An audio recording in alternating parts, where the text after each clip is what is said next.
The Last Library. The storm had followed him for 3 days. Wind screamed across the barren plateau, carrying dust and sand that scoured his skin raw. Yet he pressed forward. Somewhere ahead, beyond the dunes and the cracked earth, lay the ruins the map had promised him. The map itself was no ordinary parchment. It had been copied from whispers, stolen from the archives of scholars who dismissed it as myth. But Elias had always believed there was truth buried within myths, and his hunger for that truth had carried him further than any sane man would dare go. By the third night, the storm relented. The air was heavy, charged with silence as if the desert itself were holding its breath. Moonlight carved silver lines across the dunes, and in that glow Elias saw it at last, a fractured archway of stone rising from the sand. Half buried, crumbling, forgotten by centuries, but still standing. His heart hammered. The arch was exactly as the map described, etched with patterns that no wind could erode. He approached with trembling steps, brushing away centuries of dust with his gloved hand. The carvings glowed faintly, not with light but with memory, as if they remembered the hands that had once traced them.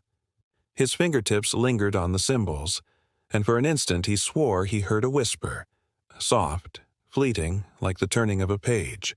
The archway did not lead to anything visible. Beyond it lay only darkness, a void where sand and stone should have been. Elias swallowed, his mouth dry. He had come too far to hesitate now. With a steadying breath, he stepped through. The world shifted. The sand beneath his feet became marble, cold and smooth. The howling wind was gone, replaced by a silence so profound it roared in his ears. He turned and saw that the archway behind him was gone. There was only a wall of seamless stone, unbroken and infinite. He was no longer in the desert. Before him stretched a hall that seemed to defy comprehension. Towering pillars rose higher than any cathedral, vanishing into shadows so vast he could not see the ceiling. Between the pillars stretched rows upon rows of shelves, carved of dark wood, polished though no human hand had touched them for centuries. And on those shelves, books. Thousands, tens of thousands, millions. More than the libraries of empires, more than the combined knowledge of every university on earth. The scent of old parchment and ink hung in the air, mingled with something deeper, something eternal. Elias's breath caught in his throat. He whispered the words before he even realized he had spoken. The Last Library. The stories had always seemed impossible. A place where every book written, unwritten, and yet to be written was kept safe, hidden from the passage of time. A place outside of time itself. Yet here it was, surrounding him, vast beyond measure. He took a step forward, his footsteps echoing like thunder in the silence. His eyes darted from shelf to shelf. Some books looked ancient, their covers worn and cracked, their pages yellowed with centuries. Others looked pristine, bound in strange materials that shimmered faintly. Some glowed faintly from within, as if their words burned with light instead of ink. His hands itched to touch them, but something held him back. Reverence, perhaps, or fear. He had sought this place all his life, and now that he had found it, the weight of its reality was almost unbearable. A sound broke the silence. It was soft, deliberate, the scratching of a quill against parchment. Elias froze, his hand instinctively moving toward the dagger at his belt. The sound grew clearer, coming from the shadows beyond the nearest row of shelves. He followed it cautiously, every sense on edge. And then he saw them. At a massive desk of stone sat a figure cloaked in white, their head bent over a tome larger than any Elias had ever seen. A quill moved in their hand, scratching across the pages with impossible speed, yet the ink never smeared, never faltered. The figure did not breathe, did not shift, only wrote. Elias opened his mouth to speak, but no sound came out. The figure paused. Slowly, impossibly slowly, they raised their head. Their face was pale, unnaturally smooth, with eyes like pools of still water, ageless, neither young nor old, neither kind nor cruel. And when they looked at him, Elias felt as though the weight of every book in the hall pressed down upon his soul. The figure did not speak. Instead, they dipped the quill once more, turned to a fresh page, and wrote. Elias strained to see, and as he did, his heart nearly stopped. The words they wrote were his name, his journey, his thoughts as he crossed the storm, his awe as he stepped through the archway. Every heartbeat, every breath, every doubt, written as though the figure had seen into his very soul. Elias staggered back, his dagger slipping from his grasp and clattering against the floor. The sound echoed unnaturally loud. The figure did not react. They only wrote, faster and faster, until the pages filled with lines of his life that had not yet happened. His blood turned cold. These were no ordinary scribes. They were chroniclers of existence itself. Elias forced himself to whisper, his voice trembling. What are you? The scribe's quill halted. Slowly they turned the tome toward him. Elias's eyes fell upon the words, and for the first time he understood. This was not merely a library of books. It was a library of lives. His own story was being written even as he lived it, each choice, each breath etched into eternity. The scribe dipped the quill again, turned the page, and began to write once more. Elias's hands shook violently. He wanted to run, but his legs would not obey. He wanted to scream, but the silence swallowed the sound. And then, from the farthest reaches of the hall came another whisper. Not of pages this time, but of voices. Many voices, low and mournful, chanting in a language he did not know. The shelves themselves seemed to tremble, as though the library were alive, breathing. Elias realized then that he had not merely stumbled into a sanctuary of knowledge. He had stepped into a prison of eternity, where even silence could write and books could whisper. And once inside, there was no guarantee one could ever leave. Elias wandered deeper into the endless halls, his heart a drumbeat in the vast silence. The pale scribe at the desk had not moved since he'd first seen it, nor had it acknowledged him again. It simply continued writing, page after page, as though Elias had become unworthy of its attention. That unsettled him more than if it had spoken.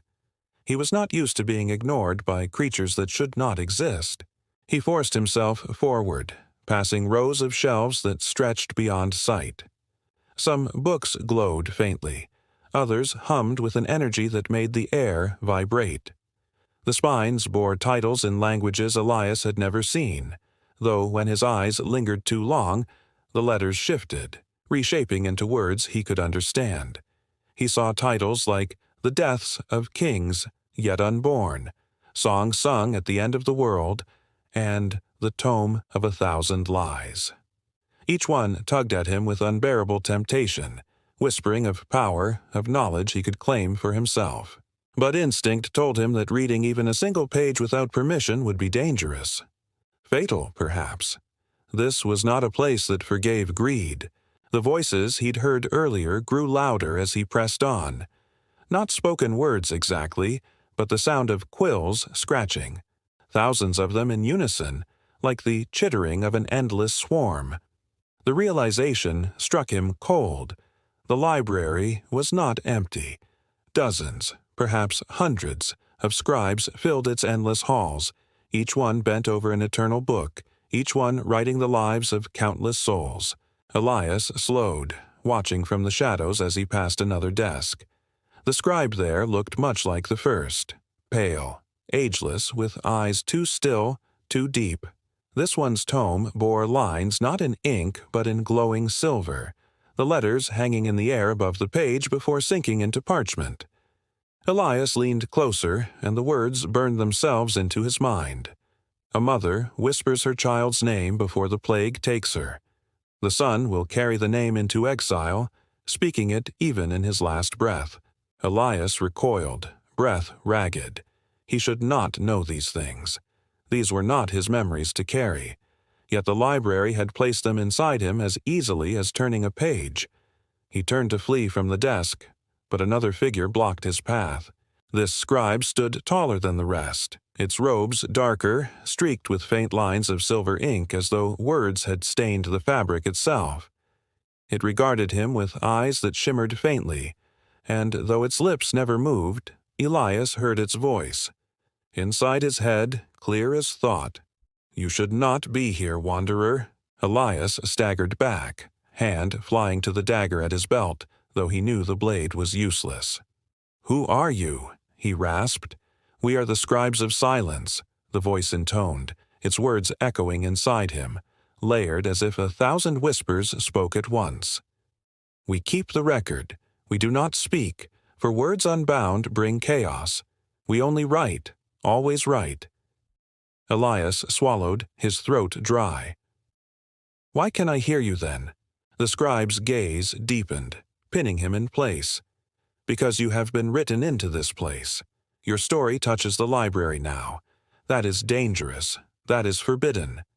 The weight of the words nearly crushed him. He felt as though invisible chains wrapped around his chest, constricting his breath. "I didn't come here to break anything. I only wanted to know if the library was real." "And now you know," the scribe answered. "Knowledge is always a price. Do you understand what you owe?" Elias forced himself to straighten, though fear gnawed at him. "If you want me to leave, I will. I'll walk out the way I came." The scribe's eyes glimmered with something almost like pity. "There is no way out. The doors of eternity open only once, and only for those who seek without knowing what they will find. Now that you have entered, the library owns part of you. The only question is whether you will be a reader or a page." The meaning struck like a hammer. He had thought himself a seeker of knowledge. Now he realized the library did not merely collect books, it collected people, lives, perhaps even souls. "Why me?" he whispered. The scribe tilted its head, and the silence between them grew heavy, like the pause before a sentence ends. Then it raised one long hand and gestured toward the nearest desk. Another scribe there was writing in a smaller tome, its pale fingers moving with eerie precision. Elias leaned forward, heart hammering, and froze when he saw the words. They were his words, his very thoughts from moments ago. "Why me?" Etched in flawless ink. The book was not finished, the page was still half empty, waiting for more. Elias's knees threatened to buckle. "You're writing me." The tall scribe nodded once. "Every moment, every choice. Some lives end quietly, their books closed without echo. Others ripple. Yours has begun to ripple. That is why you are here." "Ripple?" His voice cracked. When a story changes too many others, it is no longer a story. It is a force. Forces are dangerous. Forces must be contained. The words sank into him like daggers. He had always thought of himself as small, just a scholar, a wanderer, chasing myths. How could his life ripple anything? And yet, deep in his chest, he felt a pull, as if the library had not chosen him by mistake. "I don't understand," he whispered. The scribe extended its hand. Between its fingers appeared a key, wrought from the same silver that shimmered in its eyes. The metal pulsed faintly, as if alive. "If you truly wish to understand, take this. It will open one tome, only one.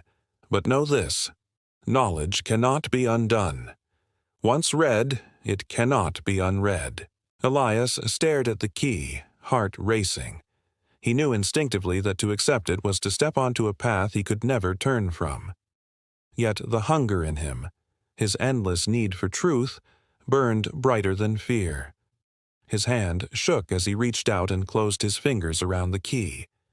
The scribe's voice echoed softly within him, almost mournful. "Then your story deepens, wanderer. May you survive its pages."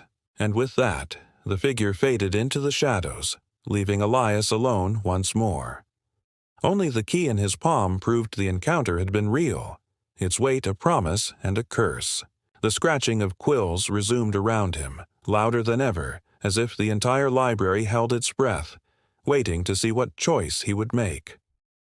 Elias clutched the key, his pulse hammering. He had found the last library. He had met its silent scribes. And now, for the first time, he feared that the answers he sought might destroy him. But still, he could not turn back. The silver key felt heavier with each step Elias took. It pulsed faintly in his palm, as though it contained a heartbeat of its own, a living rhythm that matched his own racing pulse. The library around him seemed different now, darker, more watchful. He could feel the weight of unseen eyes in the silence, could sense the scribes pausing their endless writing to mark his every move. The shelves no longer felt like corridors of knowledge but walls of judgment, hemming him in, daring him to unlock what should remain hidden. He passed endless rows of tomes until the key grew warm, tugging faintly like a compass needle straining toward true north. His feet followed instinct, guided by the subtle pull until he reached a small alcove nestled between two towering shelves. Unlike the grand desks of the scribes, this corner was dimly lit, almost forgotten. A single pedestal of stone stood in the center, its surface bare save for a heavy book bound in black leather. The cover bore no title, no symbol, only a faint shimmer that rippled like oil across water. The moment Elias stepped closer, the key flared with silver light. His breath caught.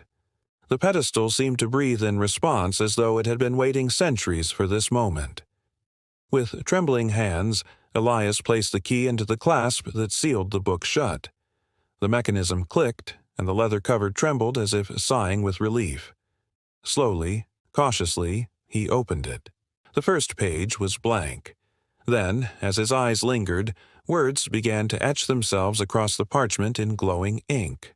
Not written by any hand, but appearing as though they had always been there, waiting for someone to reveal them. Here lies the price of desire. Here lies the record of truths that no mortal should bear. To turn these pages is to unravel yourself. Elias's fingers hovered over the parchment, but he could not stop himself. He turned the page. The book greeted him not with stories of others, but visions, clearer than memory, sharper than dream. The moment his eyes touched the words, the library fell away. He was standing in a marketplace, vibrant with color and sound. Merchants cried out their wares, children darted between stalls, lovers whispered in hidden corners. Elias recognized none of them, yet he knew their names, their lives, their deaths. He saw the butcher who would die in 3 winters from a fever, the child who would grow into a queen betrayed by her own counsel, the lovers whose whispers would one day ignite a rebellion. Every face carried a story, and every story bled into him like ink sinking into paper. He staggered, gasping, clutching his head as the visions swarmed. This was knowledge unfiltered, relentless, a torrent of lives crashing through him. The book did not relent. Another page turned. Now he stood before a battlefield. Corpses littered the ground, their eyes staring blankly at a sky darkened with smoke, but they were not silent. The dead whispered to him, each voice begging to be remembered. Names, regrets, promises broken and unfulfilled, all pouring into him at once. He felt their pain, their fear, their final moments. His knees buckled and he cried out, but the voices only grew louder. The book turned again. This time he saw himself. Elias froze, staring at the figure on the page. It was him, older, his face lined with weariness, his hands stained with ink and blood alike. He saw himself standing at a crossroads holding the very book he now read. But in one vision, he burned it, flames devouring every forbidden word. In another, he raised it high like a crown, his eyes alight with something not entirely human. One path ended in silence, the other in eternity. His chest heaved. The book was not only showing him truths, it was showing him choices, futures that spiraled outward like cracks in glass. His story was not fixed. It was still being written, but the ink was running out. "Stop," Elias rasped, his voice raw. But the book did not listen. Another page turned. Now he saw a tome bound in gold, resting deep within the library. Its pages glowed so brightly he could barely look upon them. Yet in that instant he knew what it contained. The names of those who had sought the last library and never left. Names erased from memory, their lives swallowed whole by the silence. He recognized none of them, and yet he felt the weight of their absence, like echoes of voices that should have been. The whispers around him grew unbearable.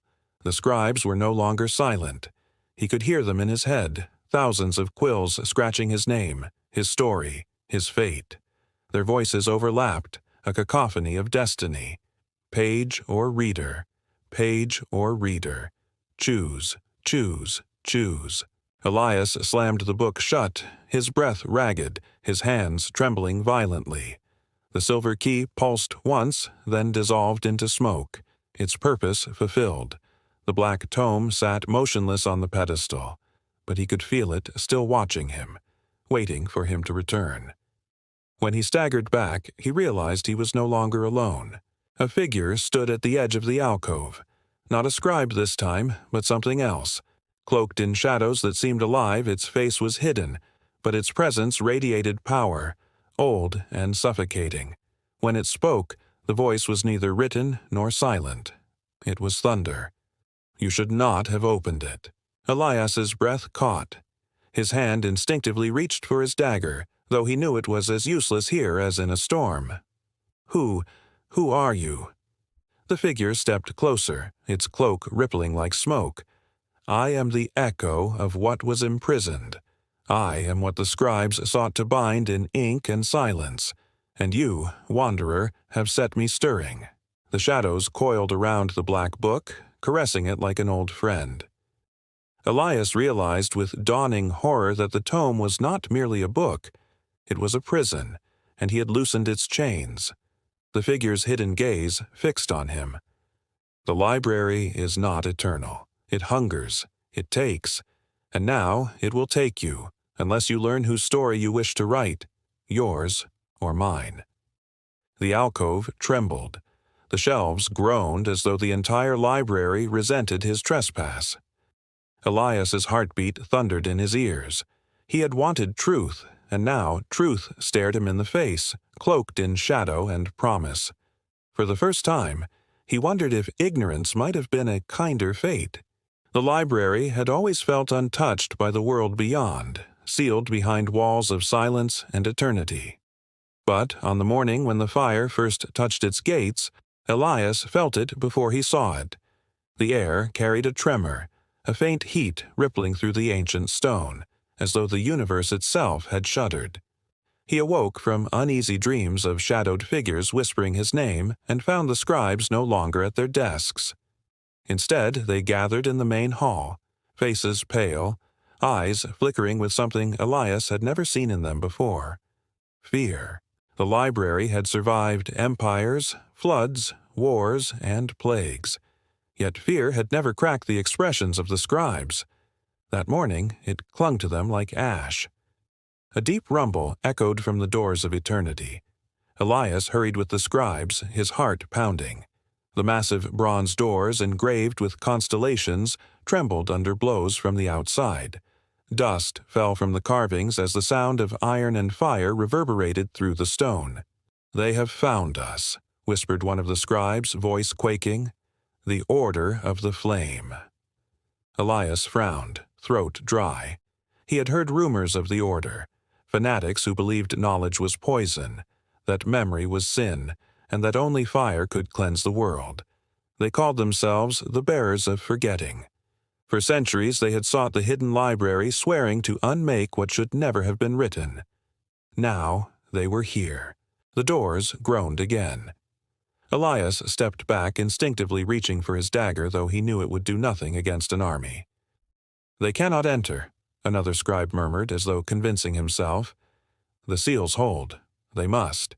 But the blows did not relent. And beneath them was something worse. A chant, low and guttural, echoing like the growl of an ancient beast. It rose and fell in unison, dozens, perhaps hundreds of voices. Elias did not understand the words, but their rhythm burned into his bones. With each chant, the bronze doors glowed faintly red. The constellations etched upon them twisted, warping into shapes unrecognizable. "They are not only striking with steel," Elias whispered. "They are unbinding with fire." The scribes looked at him, their silence suddenly sharp with realization. One by one they raised their hands and began to write in the air itself, quills moving furiously though no parchment lay before them. Inkless letters formed briefly, shimmering like constellations, then dissolved. The chant of the order grew louder. Sparks licked at the edges of the doors. Elias turned away, his eyes drawn to the shelves. The tomes trembled faintly, their bindings quivering as though they could sense the threat. He could almost hear them whispering, voices desperate, pleading not to be turned to ash. The bronze doors cracked. A line of fire ran down the center, splitting the constellations in two. The scribes faltered in their writing, their quills snapping midair. With a thunderous roar, the doors burst open. Flames poured through, not wild and chaotic but controlled, channeled by men in robes of crimson and gold. Each carried a torch whose fire did not consume but obeyed, bending to their gestures. Their leader strode forward, tall and gaunt with eyes like coals and a brand seared across his forehead, the sigil of the order. "Knowledge is rot," he declared, his voice carrying like a bell struck in a tomb. "And rot must burn." The scribes recoiled, yet none fled. They stood their ground, pale but unmoving. Elias's breath caught as he realized they would defend the library not with swords, but with silence. Already their hands moved again, writing furiously upon the air, weaving words that glowed faintly before dissolving. The leader sneered. With a gesture, his torch flared. Fire leapt like a serpent, striking the nearest shelf. The wood blackened instantly, but before the flames could spread, the letters the scribes had written burst like stars, dousing the fire into smoke. The hall erupted into chaos. Fire and silence clashed, each strike of flame met by invisible ink, each roar of fire swallowed by words unspoken. Elias stumbled backward, the heat pressing against his skin, the smell of smoke filling his lungs. But then he saw it. One of the shelves, high above, trembling violently. The books upon it glowed faintly, as if calling to him. Among them was a tome bound in silver, humming with a power he felt in his teeth. Somehow, Elias knew it contained something vital. Not a history, not a prophecy, but a weapon. Driven by instinct, he sprinted through the chaos, dodging tongues of fire that struck the ground like whips. He climbed the narrow iron ladder, the metal scalding his hands, but he did not stop until he reached the silver-bound tome. It vibrated beneath his fingers, resisting for a heartbeat, then loosened as though recognizing him. When he pulled it free, the air cracked. Pages fluttered open of their own accord, and words leapt from them in silver light. They spiraled around Elias, wrapping him in phrases that shimmered like armor. The heat of the flames lessened. The roar of fire dimmed. The leader of the order turned, his coal eyes narrowing. "You," he hissed. The fire surged toward Elias, but the words around him blazed brighter, striking the flames aside. The silver tome pulsed, and Elias felt its knowledge pour into him. Not visions this time, but understanding. He could feel the weight of incantations, the structure of sentences woven not for story, but for defense. These were not histories. They were shields. With trembling lips, Elias whispered a word the tome placed on his tongue. The air split. A wall of light burst forth, hurling the flames back. The order stumbled, their chant breaking, their torches flickering. The scribes seized the moment, their hands a blur as they wrote in the void. Thousands of letters filled the air, descending like a storm of ink, smothering the flames. The leader snarled, raising his torch high, but his voice faltered as he saw what Elias now understood. The library itself was waking. The shelves groaned, the floor trembled, the very walls breathed. From the rafters, dust fell like ash as voices whispered louder and louder, a chorus of forgotten authors, readers, and seekers. The last library was not only stone and shelves, it was alive, and it would not burn easily. But the order did not relent. Their chant rose again, louder, fiercer, the flames around them roaring back with renewed hunger. Elias could see the strain in the scribes' faces, their silence cracking, their hands bleeding ink that stained their robes. The fire of forgetting licked higher, consuming shelf after shelf. The air grew suffocating with smoke and memory. Elias clutched the silver tome tighter, but even its strength was fading. And then he realized the truth.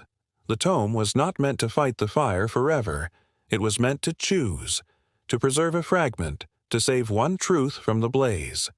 The pages fluttered violently in his hands, demanding his decision. What would he save? Which story, among thousands, would remain when the fire swallowed all else? His throat tightened. Around him, the library screamed in silence, begging for salvation. Every book whispered its worth, its urgency. He could feel their voices tearing at his mind, each insisting it deserved to survive. The leader of the order raised his torch high. All memory dies tonight. Elias staggered, smoke burning his lungs, his vision blurring. He clutched the tome to his chest, his heart racing.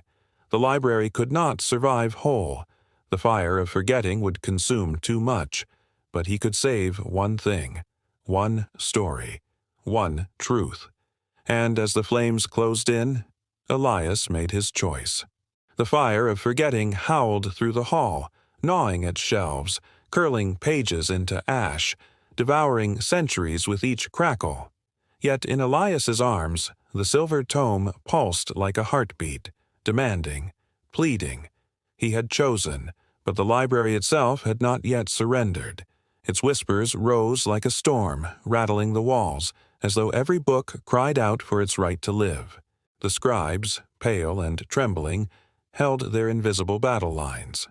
Their hands still carved inkless letters into the air, though their bodies wavered with exhaustion. Some had collapsed to their knees, fingers trembling, quills snapping from the strain of holding silence against fire. They had become frail shadows of immortals.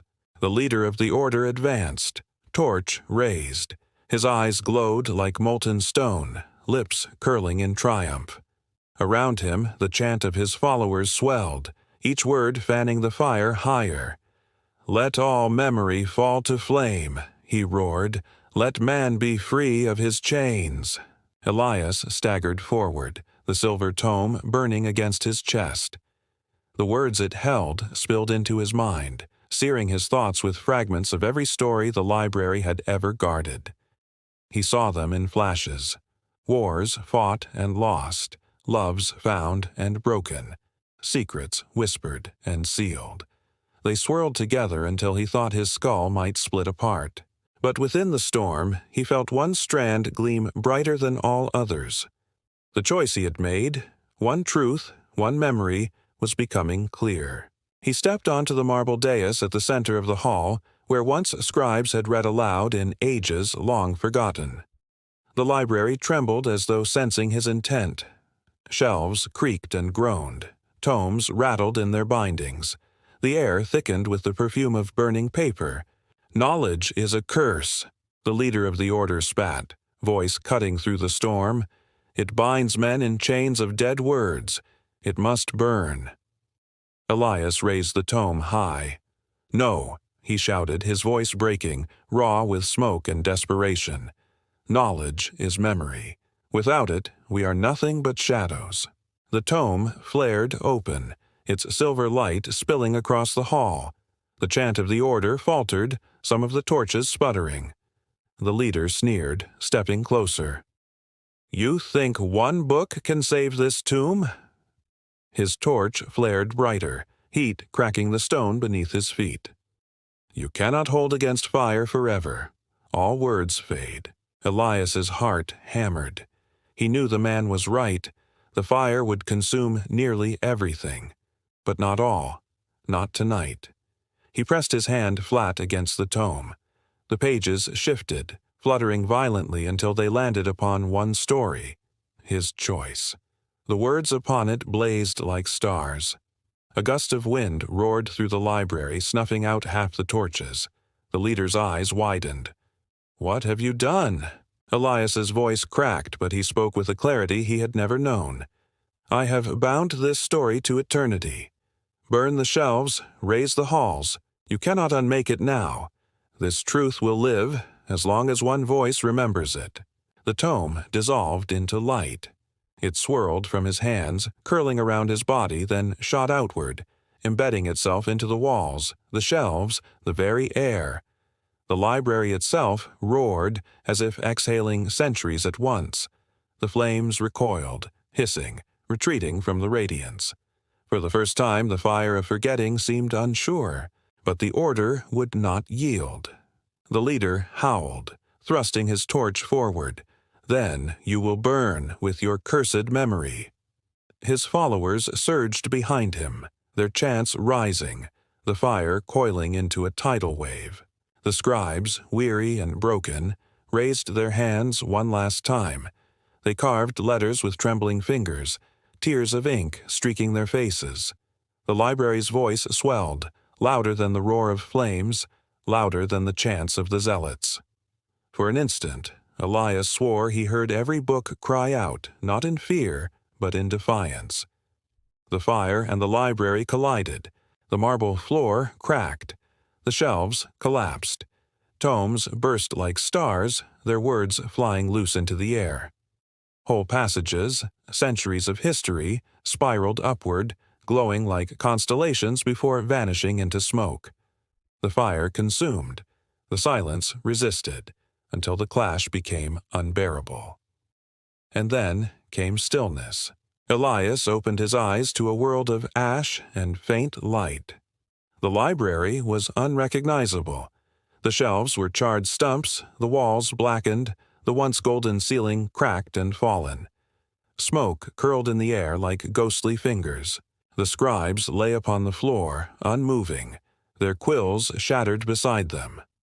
The fire was gone, snuffed out not by defeat, but by exhaustion. Only the faint whisper of pages remained, drifting like embers. Elias's hands were empty. The silver tome was no more, but he could feel its weight in his chest, not as a book, but as a memory. He had chosen, and the library had obeyed. The leader of the order stumbled forward, robes singed, torch extinguished. His coal eyes blazed with fury. "You think you have won. The library is ash." Elias stood shakily, his voice hoarse. "Not ash, memory." He closed his eyes and whispered aloud the first line of the story he had saved. The words filled the silence, echoing across the ruins. To his astonishment, the library stirred, just faintly, but enough. A shimmer ran along the charred shelves. A handful of books glowed faintly, resisting the ash. The leader's face twisted in horror. No, but the moment was gone. His strength broke. With a final cry, he fell to his knees, and the ashes of the library swallowed him. Elias stood alone in the ruins, his body trembling, lungs raw from smoke. Yet within him, a fire burned, not of destruction, but of memory. The story he had chosen pulsed through his veins, alive. The last library was scarred, broken, nearly lost, but it was not gone. As long as Elias lived, as long as he spoke, its heart would endure. And so he did what the scribes had always done. He sat among the ashes, took a shard of broken quill, and began to write. The whisper of eternity lingered, faint but steady. The pages of immortality had not burned. They had only changed form.